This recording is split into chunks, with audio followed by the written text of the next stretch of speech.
And we are back again this morning to update you on the results of the election with a strong showing of both electoral votes and the popular vote. Former President Donald Trump is the clear winner of last night's election, with results in Nevada, Michigan, Arizona, and Alaska yet to be called. Donald Trump has secured 277 electoral votes and 51% of the popular vote.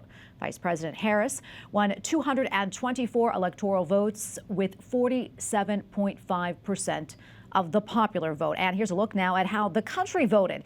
The election hinged on 7 swing states: Pennsylvania, Georgia, North Carolina, and Wisconsin. They all went for Trump, while votes are still being counted in Nevada, Arizona, and in Michigan. And this morning, we'll have team coverage with EWTN correspondent Owen Jensen, who is in Washington, D.C., and Eric Rosales, who is in Florida, for us. And we begin right now with analysis from 2 leading Catholic voices. Mary Rice Hasson is the director of the Person and Identity Project for the Ethics and Public Policy Center, and Ken Craycraft is a professor of moral theology at Mount St. Mary Seminary in Cincinnati. He is also the author of Citizens Yet Strangers: Living Authentically Catholic in a Divided America. Welcome to you both this morning. Thank you. We appreciate you being here. Mary, I want to start with you. First off, your overall impressions of President Trump's victory last night.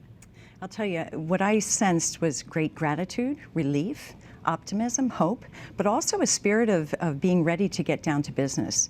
Because I think one of the most telling things for me was about 70% of people going into the, cast their vote said that they really felt the country was on the wrong track and they were looking for someone to fix it. And that was his promise, that he is going to fix things. Yeah. So.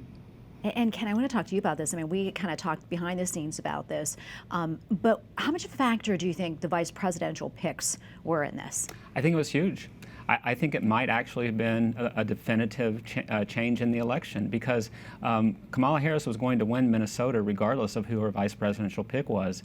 And of course, Governor Josh Shapiro of Pennsylvania was on the short list for vice president nominee.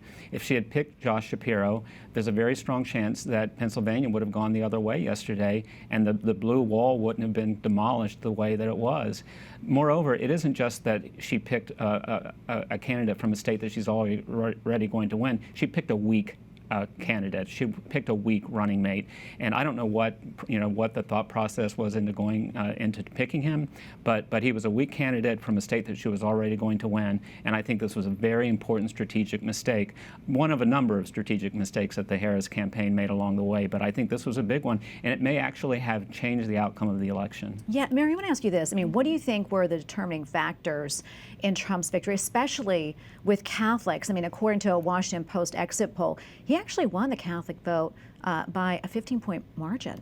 Yeah, I think a couple of things came across. One, even though he softened his position on abortion in ways that are troubling, he is clearly different from Kamala Harris, who had made it kind of the linchpin of her campaign of being so pro-abortion and so eager, in a sense, to expand abortion access. So I think that's something that just doesn't sit well with Catholics. But I think the transgender issue also played a role. And it plays a role because it has permeated our schools. It is a factor in women's sports. It's a factor for women's privacy and safety.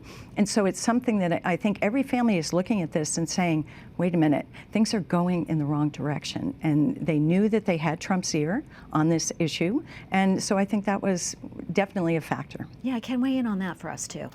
Yeah, I agree with that completely. And my state of Ohio, which flipped the Senate seat from Sherrod Brown, longtime senator, to Colombian immigrant Bernie Moreno, very much ran in the past few weeks on the transgender issue. Ad campaigns were all over the television, and it painted Brown with the transgender ideology sect of the Democratic Party. And I think it was a very important part of Moreno winning the Senate seat in Ohio, and I think it resonated with voters elsewhere too, for exactly the reasons that Mary said. People are tired of women's spaces being invaded, and I think the American people didn't realize, I don't think until this election, just how serious the transgender issue is and the trans ideology is. And I think this election helped to crystallize that, and it crystallized it in a way that showed that the American people want to protect women's spaces and girls' spaces. Yeah, absolutely. I want to go back to the pro-life issue.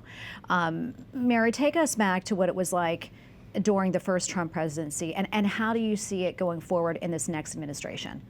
So I think the difference I see is that in that first administration, Trump had made particular promises. And so the pro-life community really had a friend who was going to work with them to appoint the right people, so who would be open to looking at Roe v. Wade and then ultimately overturning it. And that's indeed what happened in the Dobbs decision. But things have changed, so President Trump softened his position. But I do think there is tremendous opportunity because of some of the people he has around him. I think there's an opportunity to bring those arguments forward. So I'm not pessimistic on that. A lot of people said, oh, you know, he's run away from the issue. I think he's very much on our side. I think also the fact that we have won the Senate and we're going to be able to appoint judges who will continue to adhere to the Constitution, I think is a tremendous win on the pro-life issue. Yeah, absolutely. We've about 30 seconds left or so, Ken, but your final thoughts. I was going to highlight the judicial issue as well, because we focus on the Supreme Court. We have two conservative justices who are 74 and 76 years old, Alito and Thomas, but we also have lots of openings in the inferior courts, the district court, the federal district courts, and the appellate courts, and that's going to be an important battleground, not a battleground now, it's going to be an important part of Trump's victory going forward. And I think Mary is exactly correct to focus on the judiciary, because that's where the action is in terms of these very contentious social issues and public policy issues. Yeah, absolutely. Thank you both so much for coming on this morning. We'll see you a little bit later. Okay. We appreciate it. God bless. Thanks.